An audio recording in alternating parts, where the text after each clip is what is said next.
A continuación, Noticiero Telesucesos. Clasificación A. Apto para todo público. Un noticiero pensado para usted porque se lo merece. Nos acercamos a la realidad desde diferentes perspectivas. Noticiero Telesucesos. Primera parte del Noticiero Telesucesos con las noticias más importantes del día. Bienvenidos a su Noticiero Telesucesos. Este espacio informativo llega gracias a Preescolar El Parque. Estamos seguros de ser únicos por haber creado un lugar especial en que las fantasías de los niños se hacen realidad y haber desarrollado un lugar excepcional para crecer, aprender y ser felices. Con orgullo tenemos la certeza de que somos el centro de desarrollo infantil más avanzado de la ciudad. Comuníquese al 099 73 72 081. Sean ustedes bienvenidos a su Noticiero Telesucesos. Un día como hoy. Nosotros, los seres humanos, primates de huesos pesados, de cuerpos lentos, siempre envidiamos a las aves la ingravidez de sus vuelos felices. Seguro que desde remotos tiempos los seres humanos soñamos con lograr lo único que parecía imposible: vencer las distancias, olvidarnos de la tierra dominante. Desde la época de Cristo aparecen las primeras historias de un hombre que, volando con alas de madera, llegó a la luna. Y para ese entonces los chinos ya ensayaban los primeros paracaídas y las primeras cometas gigantescas a las que se amarraban para remontar las alturas. Y luego, en el año 1000, un herrero alemán construyó unas alas metálicas para volar desde un campanario. Se lanzó y se rompió las piernas, pero el camino a la aviación estaba abierto. Más tarde surgió Leonardo da Vinci, y luego aparecieron los hermanos Montgolfier, Lowenthal, el brasilero Santos Dumont y los hermanos Wright. El primer vuelo fallido de los hermanos Wright se levantó apenas 36 metros. Esa distancia es menor que la que existe hoy entre las puntas de las alas de los grandes aviones. Volar era un sueño hecho realidad. Y un día como hoy, ante la Oficina de Patentes de los Estados Unidos, los hermanos Wright registraron el primer aeroplano. Era un día como hoy, 23 de marzo de 1903. Desde entonces los seres humanos, entre las nubes, nos sentimos un poco ángeles y un mucho aves felices. Las principales noticias del día. Titulares. Carlos Gijón. El gobierno no descarta la muerte cruzada, aunque ahora no se reúnen las características para usarla. Ciudadanía podrá hacer observaciones y sugerencias al Consejo de Participación Ciudadana y Control Social para los reglamentos de concursos y la designación de autoridades. En el segmento de opinión, una semana importante para todos, un mandato constituyente de 2.000 millones, Maduro y Ortega se quedan solos. Los editoriales de Roberto Azpiazu, Amnistía y Gobernabilidad, Simón Espinosa, El crimen, cosa sagrada. Martín Pallares, le salió el tiro por la culata al correísmo. Miguel Rivadeneira, desesperados por controlar. Talía Flores, Lazo con la soga al cuello, Correa se lanza con todo. El plop de la noticia. Noticias del día. Carlos Gijón. El gobierno no descarta la muerte cruzada, aunque ahora no se reúnen las características para usarla.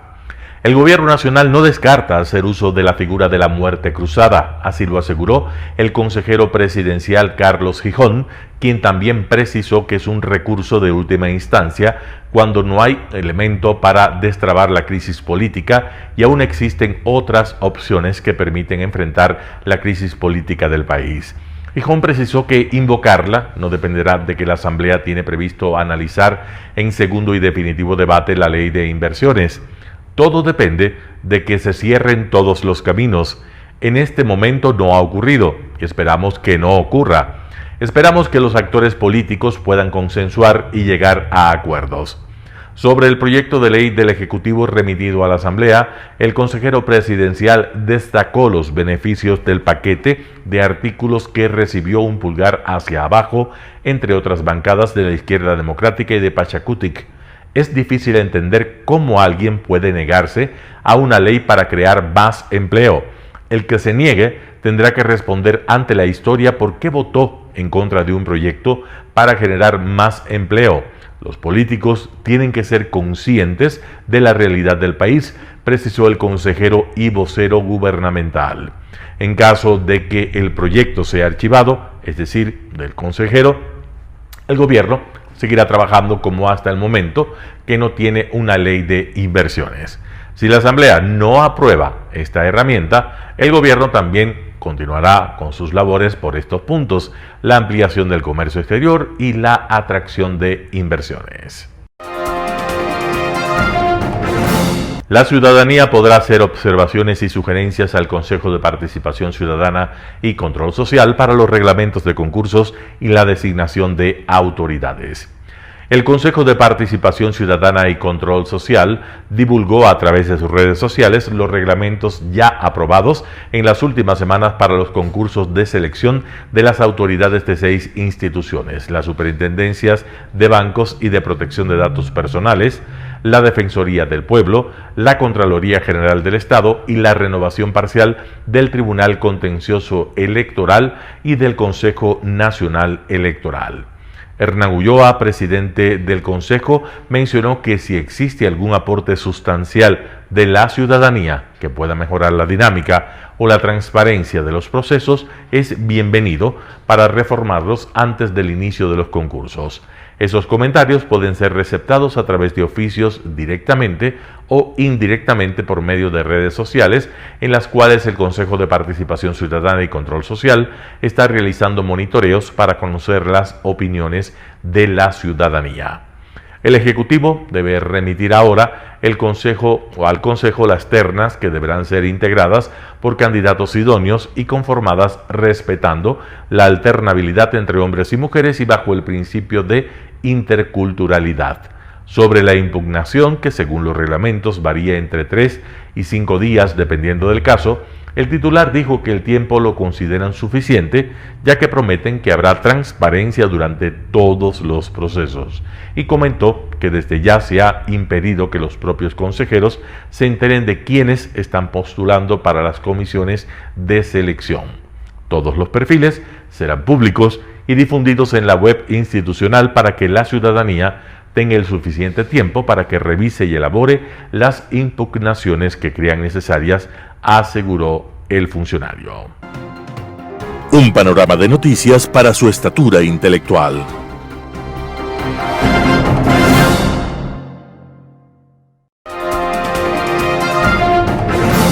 Enfoques con Claudia Arteaga. Gracias por estar con nosotros en los noticieros de Telesucesos. Es una semana importante para el país. Se está trabajando en todo lo que tiene que ver con la ley de inversiones para favorecer el empleo, enviado este proyecto por el señor presidente de la República. Vamos a mirar qué pasa al interior de la Asamblea, cómo se presentan las votaciones, pero al mismo tiempo hay muchísimos temas pendientes en la Asamblea, por parte del gobierno, por parte del mundo, cuando todavía estamos viviendo esta terrible guerra de Ucrania, en donde cientos de personas, cientos de civiles han perdido la vida, millones han evacuado, hay más de 3 millones de personas que han salido de Ucrania, y de pronto sentimos que el mundo lo mira, todos lo miramos, pero nos sentimos absolutamente impotentes porque no sabemos qué se puede hacer o qué debemos hacer para evitar estos conflictos que cobran la vida de centenares y de miles de personas, y además van a generar problemas económicos al mundo entero. Vemos lo que pasa en Ecuador con las exportaciones de banano, de flores, con lo que debe llegar al país también de una serie de insumos, desde insumos para el sector agrícola o insumos para las diferentes empresas o diferentes temas que empiezan ya a tener problemas por esta guerra que involucra al planeta entero.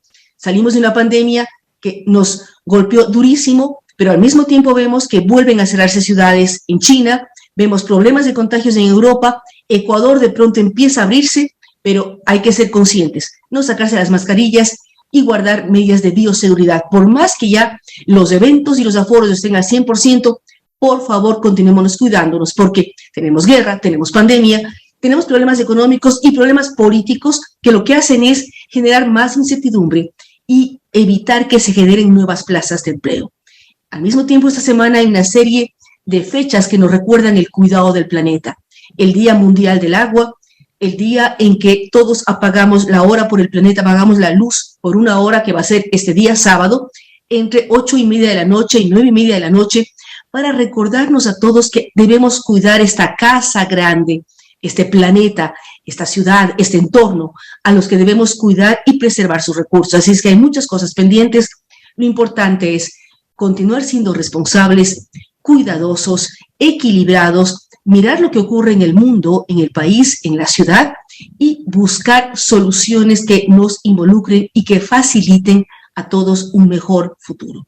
Así es que no vivimos momentos fáciles, vivimos momentos de enorme incertidumbre, pero lo importante es que cada uno, desde donde estemos, sigamos trabajando, demos buen ejemplo, seamos cuidadosos y generemos la posibilidad de tener un futuro con mayor tranquilidad. Muchísimas gracias por estar con nosotros semana a semana aquí en los noticieros de Telesucesos. Opinión. Bienvenidos. Un tribunal de Naciones Unidas ha decidido que el Ecuador debe pagar $2.000 millones, que es la pretensión de los hermanos Isaías, que tiene relación esta decisión frente a una denuncia y una reclamación de ellos por el tema de la incautación de los bienes, de sus bienes, de los canales de televisión, que era parte de su patrimonio, ¿no? Y de una serie de bienes muebles e inmuebles que fueron parte de esta incautación. Ese es un tema que ha sido resuelto por Naciones Unidas. Yo quiero hacerles notar algo a ustedes, señoras y señores. Les pido que ustedes saquen sus propias conclusiones. ¿Ustedes recuerdan cuando incautaron los canales de televisión? Era lo visible, digámoslo así, lo visible. ¿Cuál era el discurso del correísmo? Que esos canales en pocos días los pondrán a la venta, para con ese dinero pagar a los depositantes que no habían podido recuperar sus dineros y que en este incidente bancario del año 1998 fueron perjudicados.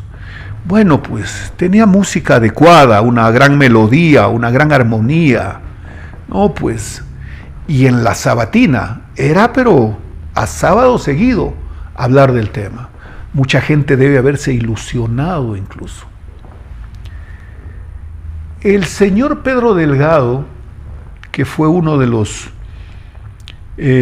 integrantes del aparato administrativo del gobierno en la época del feriado, primo del señor Correa, ha hecho un relato que está en redes sociales en todas partes. Y dice que el correísmo, y lo señala su pariente, que usaron los bienes para pagar favores, pero se dan cuenta, para pagar favores en diferentes sitios, edificios, casas, haciendas, cuadros, arte, vehículos clásicos. Pero es que esto es inimaginable. Bueno, ¿qué hizo y por qué el fallo que nos tiene a los ecuatorianos este momento en la expectativa de una obligación de $2.000 millones? ¿Qué hicieron luego de la incautación? Pues en Montecristi, en la Asamblea Constituyente, resolvieron por la vía de un mandato constituyente. Grábense en la cabeza, no lo olvidemos, señoras y señores, mandato constituyente. ¿Cuál fue la consulta popular de abril del año 2007? ¿Está usted de acuerdo con que se convoque a una consulta popular para hacer una nueva constitución? Esa fue la pregunta. Y ocurre que la Asamblea de Montecristi hizo mandatos, reformó leyes. Ahí está la ley de contratación pública, precisamente para ponerle para ponerle una norma, quitarle la obligación que tenían los funcionarios de impedir la contratación pública con parientes del presidente de la República. Ahí están los contratos que consiguió el hermano del presidente de la República con esa reforma a la ley de contratación pública. Nombraron superintendente de compañías, nombraron fiscal, etcétera, etcétera, etcétera. Entonces, amigos, ¿qué hizo Montecristi con el mandato? En contra, a ver, escúcheme bien, un mandato en contra de los dueños de los bienes incautados, de los señores Isaías. Sí, es que no hay otra forma de describirlo. No, es que no es un asunto, no, es específico. ¿Qué dice el mandato? Que los jueces no podrán resolver en favor de la familia Isaías ninguna reacción de tipo judicial. ¿Me están escuchando? Ahí está precisamente la base de la decisión que al Ecuador este momento le han notificado que tiene que reparar por semejante arbitrariedad. Es una torpeza inmensa. El órgano constituyente le dice a los jueces del Ecuador: señores, toda petición que haga la familia Isaías, ustedes la niegan, so pena de ser destituidos del cargo. ¿Se dan cuenta? ¿Se dan cuenta?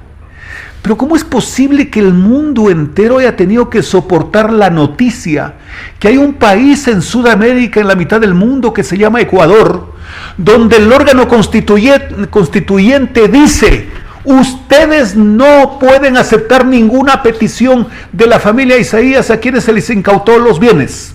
No importa el motivo por los que les incautaron, pues no importa, porque precisamente ese es un tema que debe haber sido pues analizado en el conflicto que fue planteado por la familia Isaías. Lo que sí importa es que a la gente le dijeron que con ese dinero de la venta de los bienes de la familia Isaías les iban a devolver el dinero a los que depositaron en Filambanco. Y eso no se dio, pues. Pero entonces es una violación del órgano constituyente que fue conformado para coronar al rey, ¿no? Porque tenía o pretendía esas características. Ese órgano que era el punto de partida, porque había un antes y un después. Nada servía antes de y todo era gloria después de. Esa misma instancia constituyente legislativa tomó una decisión de que el Ecuador se proponía violentar los derechos humanos de tal manera que identificaba personas que no eran sujeto de proteger su derecho a defenderse al debido proceso. Pero solo quiero que ustedes tengan la bondad de tomar en cuenta un asunto adicional. Hace pocos días el Procurador General del Estado presentó a la Asamblea un proyecto de ley de repetición, que es un mandato constitucional, proyecto de ley de repetición. ¿Cuál es el propósito de esa ley? De que aquellos funcionarios que toman decisiones arbitrarias o al margen de la ley, que da lo mismo, pero unas más que otras en este desenlace casi incontenible del correísmo, ¿no? Tienen que responder con sus bienes lo que le cuesta al Estado. Cuando presentan esta ley, la niegan en la Asamblea, pues la mayoría correísta y sus bobalicones adheridos y aliados. ¿Les parece a ustedes que esto es una casualidad? No, pues. Y por eso es que tienen esas ansias feas de no saber qué hacer para lograr, por la vía de la desestabilización democrática, de la conspiración, de lo que sea, de impedir que este gobierno termine con la opción de conseguir la forma de recuperar los dineros robados, de que todo aquel costo que tuviese el Estado por concepto de reparaciones se les traslade a las personas que tomaron la decisión, pues, la decisión arbitraria. Esto no es una casualidad. Esto es todo planificado. Pero seguramente usted, señora, usted, señor, este momento, no es que se sorprende por lo que digo, está recordando lo que decían cuando incautaban los bienes, particularmente los medios de comunicación. Ahí está realmente, en los medios de comunicación, pusieron sus ojos porque iban a ser las herramientas para el estado de propaganda. Y se dieron el lujo, vuelvo y repito, se dieron el lujo de hacer un mandato constituyente, impidiendo la reacción de ciudadanos. Ya sabemos que se trata de la familia Isaías. Sí, así lo hacían con ellos, y si lo necesitaban podían hacer con todo el mundo, pues no. Señores jueces, este es el sentido del mandato, el concepto del mandato. Ustedes no pueden aceptar ninguna petición que tenga relación con la reacción judicial de la familia Isaías respecto de la incautación de sus bienes. Esto no parece de Ripley ni cosa por el estilo. Es una imbecilidad monumental que al Ecuador le ha tocado responder por la cantidad de 2.000 millones de dólares. La repetición tiene que ser para todos y cada uno de estos insensibles, subnormales, que tomaron semejante decisión. Un gusto haber estado con ustedes. Opinión. Maduro y Ortega se quedan solos. El panorama político de América Latina va ajustándose a los nuevos tiempos. El flamante presidente de Chile, Gabriel Boric, asumió su cargo en medio de una gran expectativa respecto a lo que será su gobierno. Por un lado, los estudiantes serán un movimiento social importante en la gestión del presidente frente a un parlamento en el que ningún partido tendrá la mayoría absoluta. En Colombia, el izquierdista Pacto Histórico alcanzó una votación importante para la Cámara del Senado y de Representantes. Y si bien es cierto existirá una alta fragmentación en el Parlamento colombiano, las curules alcanzadas para esta coalición de partidos le permitirá ser un actor con capacidad de negociación. Y respecto a las votaciones para la consulta de la elección presidencial, Gustavo Petro, ex guerrillero y ex alcalde también de Bogotá, alcanzó un resultado histórico. 4.4 millones de votos le convierten en el candidato único de la izquierda colombiana y lo catapultan a ganar la primera vuelta electoral en las elecciones de mayo. Si Petro alcanza la presidencia, sería la primera vez en la historia colombiana que un candidato de esta tendencia sea elegido como primer mandatario. Pero aparte de ser de izquierda, ¿qué tienen en común los discursos de Petro y Boric? Pues un rechazo claro y contundente a los gobiernos de Venezuela y Nicaragua. Para muchos esto obedece únicamente a una estrategia que les permita acercarse al votante mediano, pero no deja de ser llamativo para todos e invita a pensar que los modelos autoritarios de ambos países ni siquiera tendrán apoyo en gobiernos cercanos, ideológicamente hablando. Es muy pronto, seguramente, para afirmar que América Latina se vuelca nuevamente a los gobiernos de izquierda, pero por lo que podemos apreciar en los discursos de Boric, Petro y el posicionamiento de Argentina durante el gobierno de Alberto Fernández, es que las dictaduras venezolana y nicaragüense se están quedando solas. La democracia incluye necesariamente pluralismo de ideas y posiciones políticas, pero también obliga a quienes creen en la democracia a tomar una posición firme frente a los autoritarismos y totalitarismos también.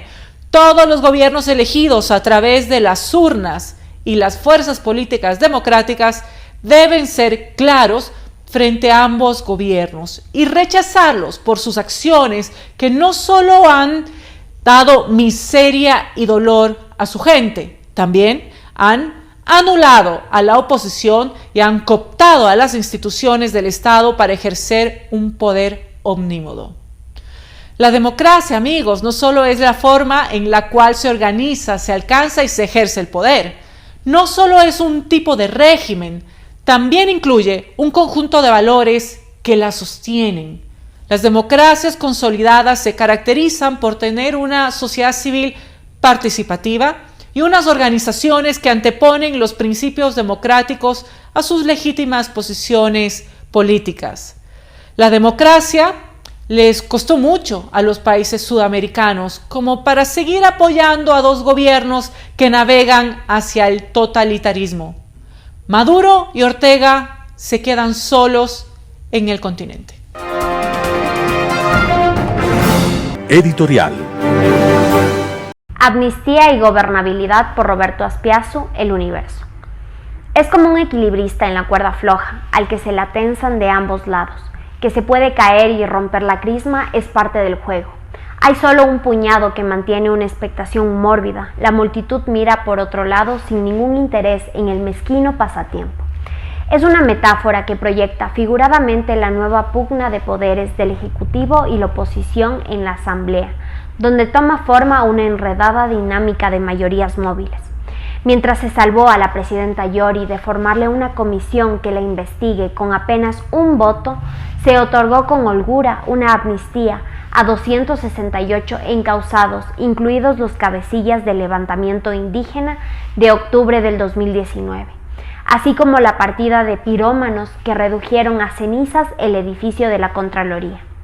Isa y Vargas, los líderes de la revuelta, junto con los correístas Pavón y Hernández, que intentaron un golpe de Estado vandalizando Quito de una forma bárbara, ahora son inocentes de una suma de delitos flagrantes de secuestro, ataque y destrucción de bienes públicos y privados, incluidos de Yapa aquellos de tráfico de tierras por los que tenían sentencias en firme el tadem de terroristas de Poncho.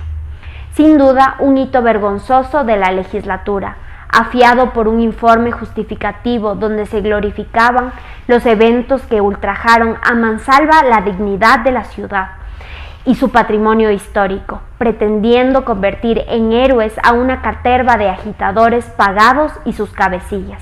Y desde luego por la suma de 19 votos de la bancada oficialista BAN, Bloque de Acuerdo Nacional, que hizo posible que se concediera el sórdido perdón y olvido, decisión que solo puede explicarse en su sinsentido por la compleja relación del gobierno con la facción de Pachacutic que sostiene a troche y a moche a Yori. El presidente Lasso tuvo que salir a censurar esta sombría actuación en consecuencia a ese voto de rechazo que quito al salvajismo que la ultrajó y que tuvo un peso decisivo en su elección de segunda vuelta. El amplio repudio a la amnistía, que ratifica la desconexión de la Asamblea con los intereses ciudadanos, ha concedido plantear un entusiasta apoyo a la muerte cruzada, que sirva para mandar a la casa a la panda de mediocres, salvo las excepciones de rigor. Pero en las cuestiones de Estado no se puede obrar con los impulsos de furor. Una carta de esta naturaleza significaría paralizar al país durante 6 meses en el marco de un escenario de tensión política y electoral, a la vez de incertidumbre sobre el resultado en las urnas de pulso entre el gobierno y la oposición. En semejante entorno, el proceso de reactivación económica basado en los 30.000 millones de inversión privada quedaría en suspenso, perjudicando las propias posibilidades del Ejecutivo de validar un poder que en este momento lo tiene ganado durante 38 meses, en una apuesta demasiado arriesgada. El gobierno tiene que acostumbrarse a la idea de una relación muy inestable con la Asamblea, reorganizándose para entrar a una fase de ejecutorías toda vez en el tiempo de meras expectativas está agotado. Roberto Azpiazu, El Universo.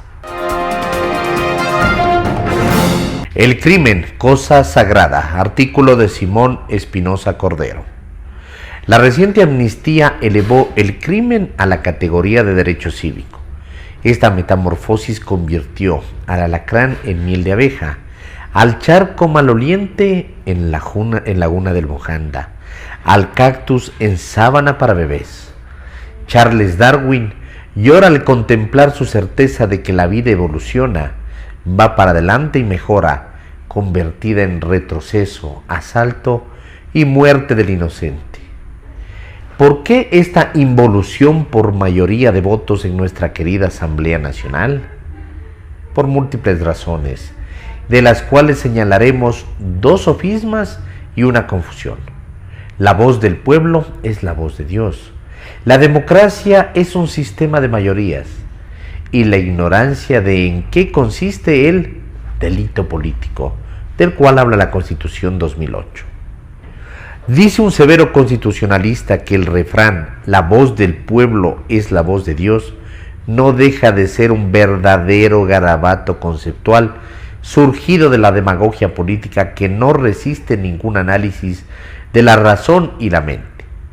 Dios, suponemos, es la sabiduría infinita y el pueblo no es más que una ficción del cerebro para designar, en nuestro caso, a 18 millones de ecuatorianos cuya voz electoralmente ha sido obligada a expresarse en 280 lenguas o movimientos políticos. Que estos millones hayan querido amnistiar en montón a reos de delitos políticos y a verdaderos criminales es una mentira más alta que el Chimborazo. Los 99 asambleístas que amnistiaron en rebaño a reos políticos y a reos criminales no son la voz de Dios, sino de los intereses partidistas para solucionar el problema de la señora Presidente de la Asamblea mediante un cerrar de ojos a crímenes promovidos por la apetencia del socialismo del siglo XXI y la viveza ancestral de violentos líderes indígenas. Se atribuye a Aristóteles el siguiente aforismo acerca de la democracia: 8 es más que 4, pero esto no significa que la mayoría tenga razón. Un concepto más refinado de democracia, siguiendo el realismo de Karl Popper, es que democracia viene a ser una forma de Estado más que de gobierno, compuesta de realidades e ideales que constituyen un todo en constante construcción, basado en el Estado de Derecho y en la ley. Cuando se propone al pueblo un referendo, se supone que lo propuesto va a beneficiar al soberano, y esto de por sí elimina la mentira, el populismo y el engaño. Solo cuando el derecho y la ley son respetados en una propuesta digna de ir al referendo, porque vale por su calidad, solo entonces funciona la cantidad. En fin, la Constitución 2008 en el artículo 120, numeral 13, asigna a la Asamblea Nacional la facultad de conceder amnistías por delitos políticos, pero no por aquellos cometidos contra la administración pública: genocidio, desaparición forzada de personas, secuestro y homicidio por razones políticas. Estas excepciones caen en lo plenamente criminal. Los delitos políticos son los que están guiados por móviles altruistas y patrióticos, donde el dolo también está ausente. El motivo determinante da el significado moral y jurídico a todo acto humano, dice el jurista Enrique Ferri. Por estos motivos, la amnistía es personal. El dar amnistía en paquete a criminales y a responsables de delitos simplemente políticos es una barbaridad. Es elevar el crimen a la categoría de derecho cívico y por tanto consagra la impunidad como algo sagrado. Ante estas contradicciones y ante la obstinada actitud de una mayoría de asambleístas que le impiden gobernar, el señor presidente de la República debió ya haber acudido a la muerte cruzada. Si administra bien y patrióticamente los derechos que esta figura constitucional le otorga, podría ganar las elecciones presidenciales que tal muerte conlleva, y ganarlas cómodamente. El señor Lasso duda y vacila. Le cae como anillo al dedo este antiguo cantar: oh larga esperanza vana, cuántos días a que voy, engañando el día de hoy y esperando el de mañana. Artículo de Simón Espinosa Cordero. Le salió el tiro por la culata al correísmo. Martín Pallares, 4 pelagatos. El correísmo perdió una etapa en su desesperada carrera contra el reloj por cooptar lo antes posible el Consejo de Participación Ciudadana y Control Social. A pesar de las piruetas legales y discursivas que un puñado de sus asambleístas esgrimió para que se archive el juicio al procurador Íñigo Salvador, la Comisión de Fiscalización decidió por 4 votos a favor y 3 en contra enviar el proceso al Pleno de la Asamblea para que allí se resuelva el tema. Así, no pudieron precipitar el proceso en contra de los vocales de la actual mayoría del Consejo de Participación Ciudadana y Control Social, al menos por ahora.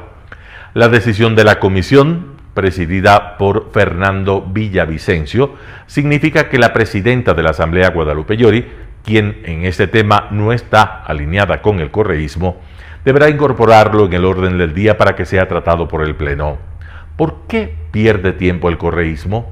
Porque, a pesar de que la comisión ya no sustanciará el juicio, el Pleno lo hará, pero manteniendo los procesos y los tiempos de rigor, es decir, unos 30 días. 30 días que, considerando el frenético apremio correísta, será una eternidad. Más aún cuando la votación implica que los otros 2 juicios pendientes, el del Consejo Nacional Electoral y el del Consejo de la Judicatura, no podrán ser archivados con un retiro como el que ocurrió en la sesión previa. Así, la posibilidad de que transcurran los 4 meses que la mayoría anticorreísta del Consejo de Participación Ciudadana necesita para nombrar a un nuevo contralor es relativamente alta. Los correístas llegaron a la sesión sabiendo que su maniobra del pedido de retiro del juicio a Salvador Íñigo, hecho por el interpelante Ferdinand Álvarez, no iba a funcionar. Al mediodía ya salió un informe de la Secretaría Jurídica de la Asamblea que decía que el retiro del pedido de juicio no obliga a la comisión a abandonarlo. En esas circunstancias, los correístas plantearon otra fórmula: retirar las firmas de asambleístas con las que se auspició el juicio. Esta vez el correísmo llegó con un maestro de ceremonias, el asambleísta de Pachacutic, Ricardo Vanegas. Él organizó todo, cargado de citas legales y leguleyadas según las cuales, sin acusador ni firmas de respaldo, no se cumplen las formalidades para un juicio político. Vanegas administró la presentación de los asambleístas correístas. Fingiendo no estar al tanto de que la estrategia de sus colegas correístas era acortar los tiempos para cortar la cabeza de los vocales del Consejo de Participación, Vanegas fue la estrella del operativo. Cuchillando al oído de Marcela Holguín y mostrando códigos y leyes a Ferdinand Álvarez y a Ronnie Aliaga, parecía que se le escapaba algún detalle. Por su parte, Álvarez y Aliaga, bien instruidos por el de Pachacutic, sostuvieron que ante la crisis institucional que, según ellos, hay en el Consejo de Participación Ciudadana y Control Social, se justifica la decisión de abandonar el juicio a Salvador, acusado por ellos de haber perjudicado al Estado por no ganar los arbitrajes internacionales ocasionados por el propio correato. Desde el anticorreísmo y desde el gobierno se negó que retirar el pedido de juicio y las firmas de auspicio sirva para archivar un juicio. Pedro Velasco, independiente, sostuvo que el juicio y las firmas de respaldo se presentaron ante el CAL, que ya calificó el juicio y que ya no cabe retirarlo de la Comisión de Fiscalización. Jorge Pinto explicó que en derecho público solo se puede hacer lo que dice la ley y que como no existe una sola norma que hable del retiro de un juicio o de las firmas, por tanto es improcedente. Para Fernando Villavicencio eso sería un precedente gravísimo para la Comisión de Fiscalización y para la Asamblea Nacional. Archivar un juicio que ya había sido calificado porque a los acusadores se les ocurre en cualquier momento que no quieren seguir adelante. Además, se estaría dando paso a que ocurra lo mismo con los juicios ya planteados y pendientes al Consejo Nacional Electoral y además a el Consejo de la Judicatura. Luego de la votación, los correístas abandonaron la sesión, cabizbajos, resignados. la abstención a último minuto de Bruno Segovia fue importante para el resultado. Al inicio, el legislador del sector de Yacu Pérez había dicho que estaba a favor del archivo porque le parecía absurdo un juicio sin acusador. Sin embargo, a la hora de la votación, dijo que sabiendo que el objetivo del archivo es apurar el juicio al Consejo de Participación Ciudadana, se abstenía porque no quería ser cómplice del asalto a ese organismo. Así, a pesar de la asistencia de Vanegas, el correísmo sufrió otro tropiezo en su carrera hasta el Consejo de Participación Ciudadana y Control Social. Martín Pallares, 4 Pelagatos. Desesperados por controlar por Miguel Rivadeneira el comercio. Los argumentos demagógicos se esfuman y caen por su propio peso. Desesperados en el correísmo y sus aliados por controlar los organismos de control, precisamente cuando les asfixian los informes e investigaciones de casos de corrupción. Los juicios contra el Contralor encargado y el Procurador del Estado podrían quedar en nada porque no tienen bases sólidas. La ambición les surge ir contra la mayoría del Consejo de Participación Ciudadana, ni siquiera contra todos de ese ente inservible que debe desaparecer. ¿Qué más les interesa? Con la mayoría del grupo correísta de Pachacutic y en ciertos temas del Partido Social Cristiano. Eso refleja el interés que tienen para lograr impunidad. El plan de desestabilización avanza, aunque a momentos se desacelere por cálculo politiquero, como fuera la suspensión de la evaluación y reorganización de la Asamblea, pero sus objetivos están latentes. En su agenda desafían con la aprobación de la amnistía en combo a los que merecían y a los que no debían otorgarse por norma constitucional. Todo para lograr el perdón y olvido de la violencia que destruyera Quito y otras ciudades y atentaron contra servicios básicos en octubre del 2019. De eso se aprovecharon para incluir otros hechos e invasiones de tierras y minería ilegal. Con amnistías o sin ellas, el país no puede doblegarse ante unos pocos dirigentes políticos irresponsables y frustrados, ambiciosos, y sus asambleístas que actúan en función de sus intereses para evitar investigaciones de actos corruptos e incluso echar abajo procesos judiciales y en otros casos lograr sobreseimientos. Con estas amnistías, ¿de qué reconciliación hablan si solo se trata de su bienestar personal y de grupo, sus ambiciones políticas? Cuando se les escucha proponer proyectos de solución de problemas urgentes, inseguridad, desnutrición infantil, generación de empleo, salud, educación, seguridad social, ¿cuándo presentan denuncias e investigaciones sobre actos de corrupción? Al contrario, se oponen a ellas y buscan su archivo. Miguel Rivadeneira, El Comercio. Lazo con la soga al cuello. Correa se lanza con todo. Artículo de Tarea Flores publicado en Primicias. Era para poner tablado. En la comisión de fiscalización instalada el viernes anterior para iniciar el trámite del juicio político al Contralor subrogante, más de 20 correístas presionaron a la brava para que se alterara el orden de los juicios políticos al Consejo Nacional Electoral CNE, al Consejo de la Judicatura y se diera paso al juicio a los 4 vocales del Consejo de Participación Ciudadana y Control Social, a quienes quieren fuera del organismo. A estas alturas ya ni siquiera les importa guardar las apariencias. Lo único que pretenden es tomarse ese consejo para elegir contralor y llegar a la joya de la corona, la Fiscalía General del Estado. Con cinismo y desparpajo retiraron el juicio político al procurador Íñigo Salvador y pretenden que Pachacutic retire las solicitudes de juicio político contra los vocales del Consejo Nacional Electoral, revisar los procesos y deshacer las sentencias de su líder prófugo y de los cercanos acusados por corrupción. Es el leitmotiv del correísmo. En la cruzada por apoderarse del Consejo de Participación y Control Social está también el Partido Social Cristiano, con intereses propios y con la sangre en el ojo desde que el presidente Guillermo Lasso prefirió a Guadalupe Llori de Pachacutic para presidir la Asamblea Nacional antes que a Henry Kronfle del Partido Social Cristiano, quien, de acuerdo a las tratativas, propiciaría la creación de una Comisión de la Verdad.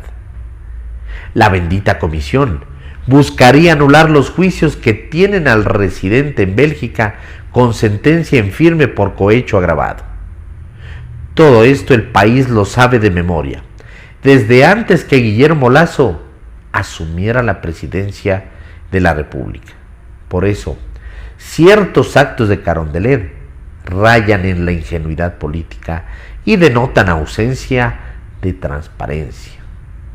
Nunca se dijo cómo lograron que el bloque de UNES se abstuviera en la votación de la reforma tributaria, que implicaba aumento de impuestos para que entrara en vigencia por el Ministerio de la Ley.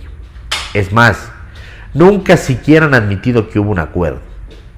Pero UNES, abocado a críticas dentro de la Revolución Ciudadana y fuera de ella, va a enmendar. La semana pasada votó para derogar esta ley. Tragedia para el Ejecutivo, alegría para los tocados por esos impuestos. Tampoco se ha explicado por qué el bloque oficialista del BAN votó junto al correísmo Pachacuti y algunos sueltos de la izquierda democrática para aprobar la repudiada amnistía para 268 acusados y con 45 errores donde se mezcló a buenos y a peligrosos. Como se logró 99 votos es un misterio, porque los acuerdos no se hacen a la luz del día y se vota a la madrugada para que el pueblo no vea la impudicia. El gobierno critica la amnistía que mantiene a su aliada en la presidencia de la Asamblea. ¿Cómo se logró? ¿Qué llevó a los rebeldes y patriotas de Pachacutic, que abjuraban del manejo del Consejo de Administración Legislativa CAL, a salvarla? ¿Cuánto tuvo que ver el Ejecutivo? El silencio demoniza los acuerdos y los pactos legítimos en democracia. Cubre de niebla el ambiente y acelera el desgaste político del Ejecutivo. A solo días de que el correísmo lograra con la amnistía liberar del grillete a la prefecta de Pichincha, Paola Pavón, al parlamentario andino Virgilio Hernández, y conseguir borrar los antecedentes judiciales para otros cercanos. Volvieron a sus andanzas. Junto a otros sectores, aumentaron las jubilaciones a los maestros, que las tienen merecidas, pero usando el dinero de la ley tributaria por la que días antes votaron para echarla abajo. Con una conducta sinuosa, la Asamblea es el epicentro de las trampas, la traición, los amarres y de las mentiras. De allí nada se puede esperar. Un país donde 7 de cada 10 personas en edad de producir no tiene empleo adecuado. Hay carencia de medicinas y una violencia de dimensiones apocalípticas. Aterra a amplios sectores. La Asamblea no se da por enterada. La propuesta de ley sobre el uso progresivo de la fuerza duerme el sueño de los justos. Y el destino del proyecto Ley de Inversiones es incierto. Al gobierno del presidente Lasso, la Asamblea le ha cerrado el paso. En este escenario, otra vez, la muerte cruzada, cuyo decreto Guillermo Lasso dijo en octubre tenía firmado en su escritorio, parece ser in extremis la alternativa que le queda, aún a riesgo de perder todo. El mandatario no supo aprovechar su popularidad de cifras históricas del 74% de respaldo por la exitosa campaña de vacunación. Hoy, con solo 34% según perfiles de opinión, debe arriesgar, porque no puede seguir sometido y maltratado por una asamblea que parece haber convertido al hemiciclo parlamentario en casino.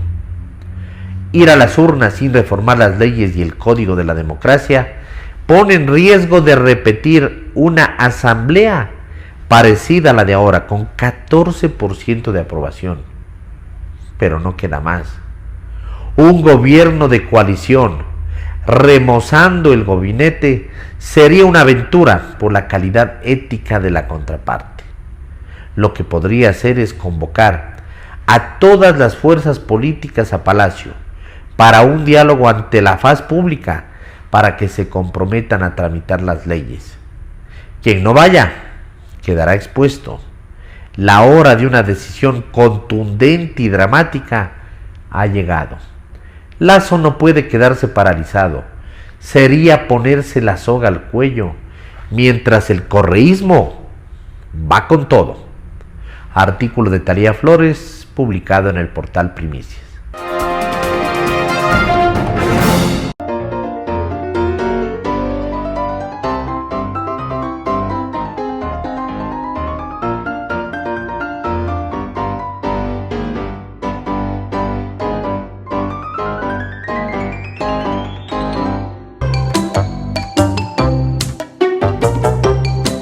El Plop de la Noticia con Andrés Castillo.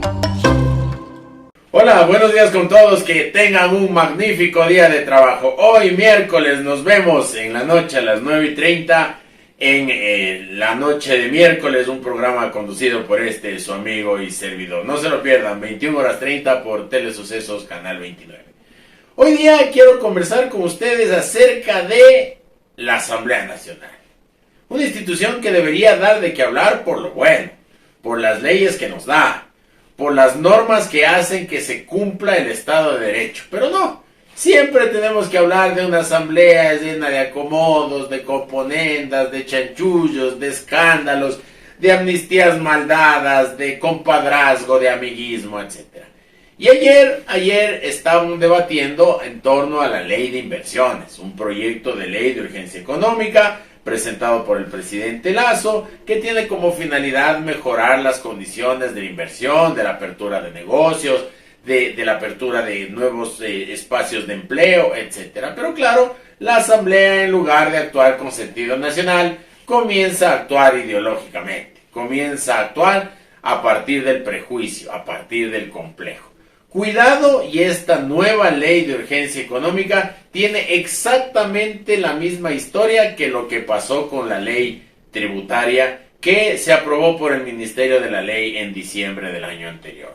Señores asambleístas, hagan un esfuerzo por lograr acuerdos, así como hacen acuerdos para acomodarse en los puestos de dirección de la Asamblea, hagan acuerdos para sacar una ley que sea verdaderamente importante para el desarrollo del país. Dejemos de lado esas lógicas coyunturales de prejuicios y de ideologismo. Por el contrario, entendamos que el país necesita activarse, que el país necesita trabajar, que abrir un negocio pequeño o grande en el Ecuador resulta absolutamente, ¿qué digo yo? Es imposible, no absolutamente nada, es imposible abrir un negocio con la brevedad que se requiere, porque claro, hay un sinnúmero de trabas, hay un sinnúmero de procedimientos y eso hace que la inversión se vaya. Así es que estaremos vigilantes de que ustedes cumplan con su deber, con la misión de hacer una ley de inversiones que verdaderamente apoye al desarrollo nacional y a su gente. Soy Andrés Castillo Maldonado y este fue el Blog de la Noticia. Chao, nos vemos de noche. Noche miércoles, 21:30. Chao. Gracias por sintonizar el noticiero Telesucesos. Este espacio informativo llegó gracias a Preescolar El Parque. Estamos seguros de ser únicos por haber creado un lugar especial en que las fantasías de los niños se hacen realidad y haber desarrollado un lugar excepcional para crecer, aprender y ser felices. Con orgullo tenemos la certeza de que somos el centro de desarrollo infantil más avanzado de la ciudad. Comuníquese al 099 73 72 081. Síganos en nuestras redes sociales: Facebook Telesucesos Quito, Instagram @telesucesos_, Twitter @telesucesos29, YouTube Telesucesos HD y en nuestra página web www.telesucesos.net. Hasta mañana. Lo mejor de la mañana informando para usted. Noticiero Telesucesos.